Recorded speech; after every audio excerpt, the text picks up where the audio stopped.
Hi, I'm Joss Whedon. It's day one. This is the very beginning of shooting of Dollhouse. They're just lighting for the first shot. We've rehearsed it with the actors. We're way behind, and I have no idea what I'm doing. Completely out of control. So I think that's a good start. What am I most excited about? Just seeing the chemistry between everybody for the first time is going to be fun. And getting to work with what is largely a whole new bunch for me and seeing how they bounce off each other. I'm sorry, you want a drink or something? I got a white wine in the fridge. Was it right when I said I got a white wine in the fridge? I think it was, right? I've got the white one in the fridge. You go ahead. All right. Mentally, I was pretty depressed. I was working on movies and kind of trying to get stuff off the ground, and Eliza made her Fox deal to do a show and bribed me with lunch to come out and talk. In the course of explaining to her what kind of show I thought she should do, I figured out exactly what show I thought she should do and what it was called. Rolling now, rolling. Action. Where did you hear about Dollhouse? Good. I said Dollhouse. It's evolved for sure, but that was sort of the basis. A woman being pulled in all these different directions, being forced to be all these different people every day, but her self-awareness and realizing this is actually who I am. And it also came out of stuff that I'd been thinking about beforehand, about the way we use avatars, the way we imprint our ideas on people, and the way we sort of form our own identities and manipulate our idea of how we interact with the world online. A week later, I pitched it to Fox, and they said, well, let's just order it. And the whole thing happened in under 2 weeks. And then the writers' strike happened 3 days later. So that was a little bit of a hiccup. There have been a couple of hiccups since then. Dollhouse. Underwater, a woman's body cuts into the water from above. The camera moving along with her, she takes a lap. This is Echo. She's beautiful and completely focused. Her face betrays nothing but calm as she gracefully pulls herself along. The casting process was remarkably easy, and it went easily because everybody agreed. Joss has like a sixth sense, and he has great instincts, and so when it came to casting, I was really pleased. I mean, beyond pleased. You know, obviously we already had Eliza. You trust me? Harry was probably the last person we cast. And, you know, we put up a lot of good actors up against Eliza, but she's got so much power. The thing about Harry is he's so steady. He's like a black hole. She's all energy, and he just sucks it up. What I do know about Boylington is that at one point he was a police officer. There is an affinity with Echo. He who was supposed to take care of her winds up needing her help. Stop! No.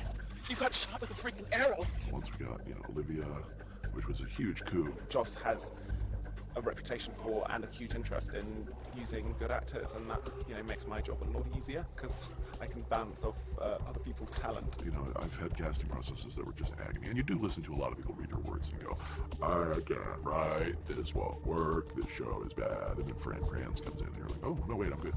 Okay, we're shooting the episode Echoes. Topher and Adele, who seem to be the only people who are completely isolated from it. We think they're safe back here, but because they have a sample of it, they become infected. And this is really just an opportunity for us to have a lot of fun with two actors who usually have to do one thing, getting to do something very else.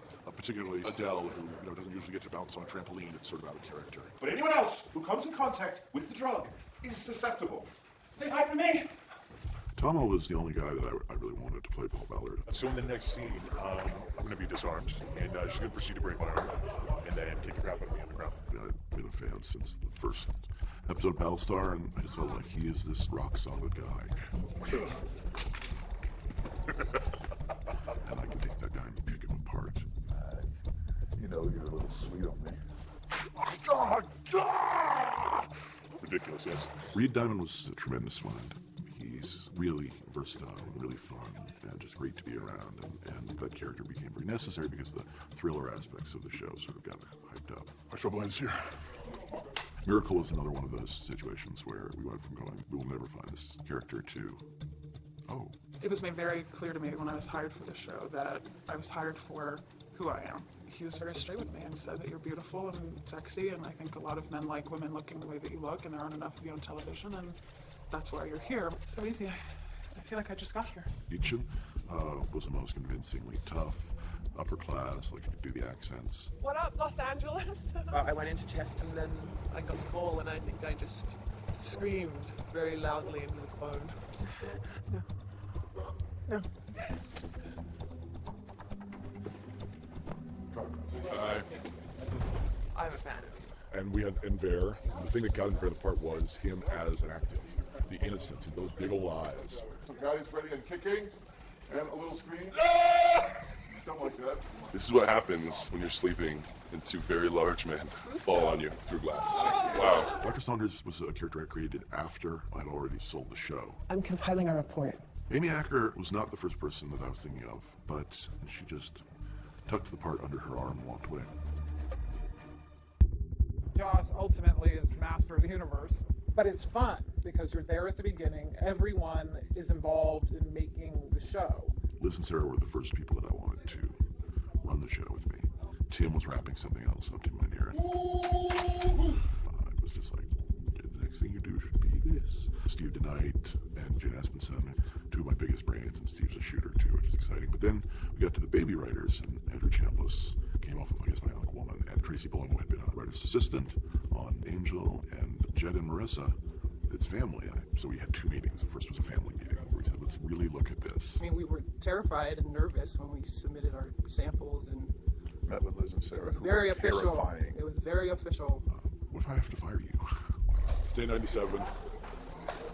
Most of us are dead, or frozen solid, or possessed by aliens.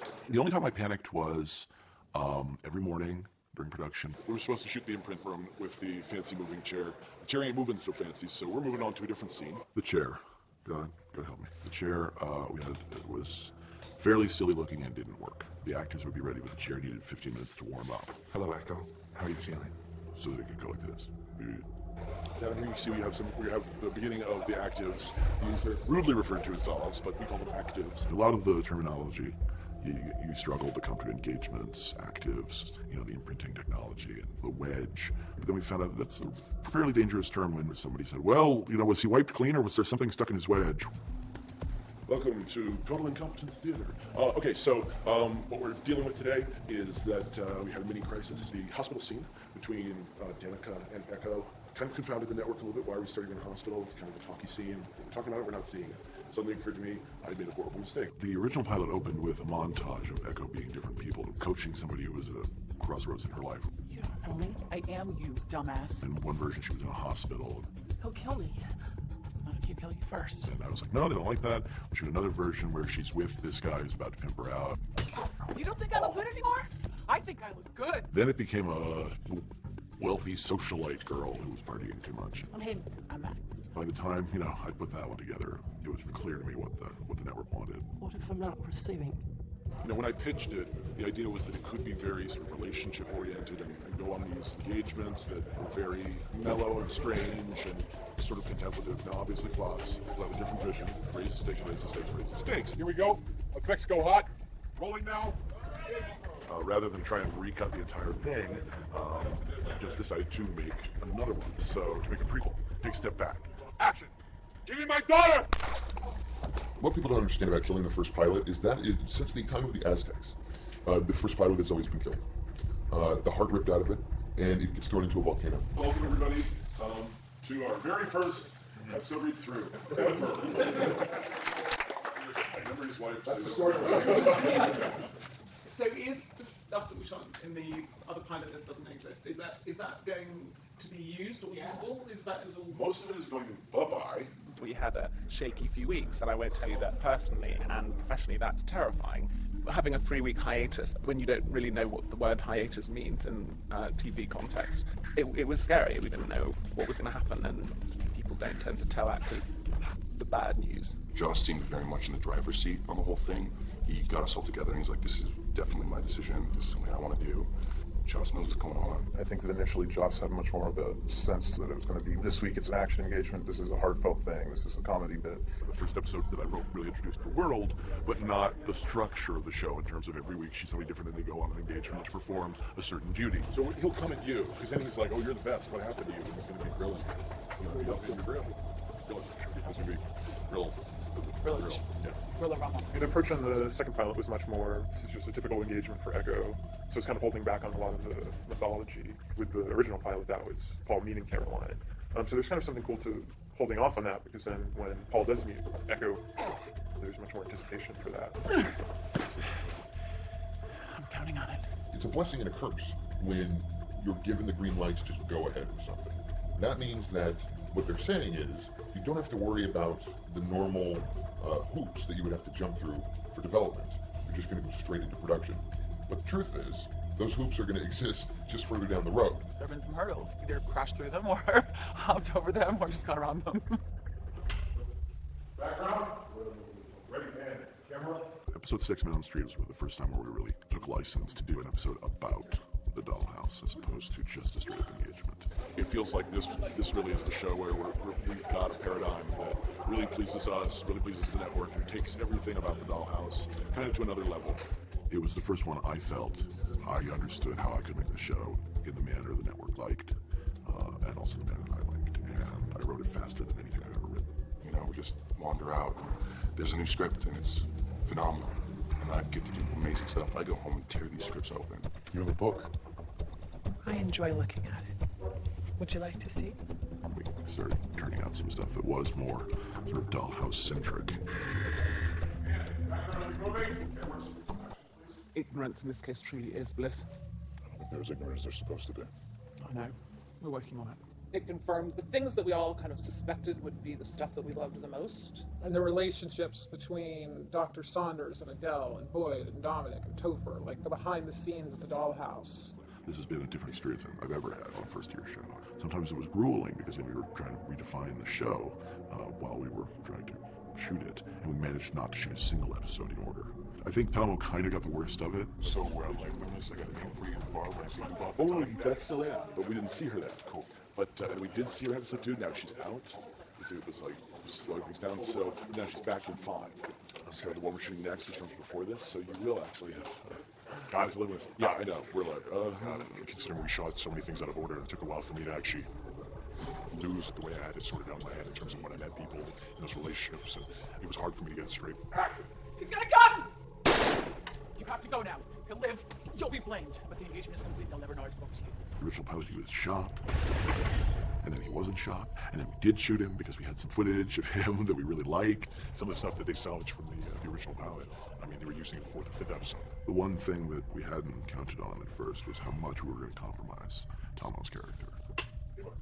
His relationship with Melly, just got uglier and weirder and cooler. The Dollhouse is way bigger than I ever thought it was. I think it's underground. Didn't we know that? We had always intended for him to end up in this Devil's Bargain by the end of the season. I don't know where it's going to end. When you find the Dollhouse, we'll shut it down. But we hadn't realized that the way we were going to do that was by breaking him down from the inside. Too much? Too fast? Do I smell that bad? I have a message for you from inside the Dollhouse. That's not funny. My name is November. Don't do this. It's heart-wrenching, and it's so sincere, and it's so genuine, it's so sweet, and you're just rooting for them, and as soon as you find out she's a doll, it's just so devastating. The inevitable conflict is between the standalone and the mythology. I don't like a show that's just up in its mythology so that you're just like, what's around this corner, what's around that corner, what's in this hatch, what's going on? Like, let's make it up as we go. But at the same time, I do know that ultimately the people we're going to be most invested in are the people we see every week. That was so cool. Once we started getting into the relationships, started getting into the mythology of the series, that's when it became, not only interesting for us, but I think for the fans. I could if this guy wasn't a paranoid freak. There's like 1 trillion layers of passwords on here. This isn't company stuff. This is his own personal minefield. I need a new computer. Let's go. The first person I really conceived after Echo was Alpha. I'm not kidding. No, I'm not fooling. He's not kidding. We're not bluffing. I'm bluffing, but the rest of us mean business. Yeah. I knew I wanted to have somebody who was just out there who represented the total chaos that was possible with what they were doing. It's gonna be great. As soon as I knew that I wanted the character of Alpha, somebody who had been imprinted with several personalities, I knew that I wanted Alan to play. Told me about the show. It was this great show. It was like, cool. And he did this one role. And he described the role to me. And it was just so mind-blowing. I was like, who's playing that? I mean, really sucking me in. I was like, who's playing that? And I knew I could pull a switch on the audience by introducing him just as funny sidekick guy, which he does beautifully, and then turning it around. The great thing about Alpha is that he's many people in one, and ultimately insane because of it. No, I'm not fooling. He's not kidding. We're lying. We're not bluffing. I'm bluffing. But the rest of us, we mean business. If he goes south on you, you know it's going to be fascinating to watch. 3, 2, 1, slash!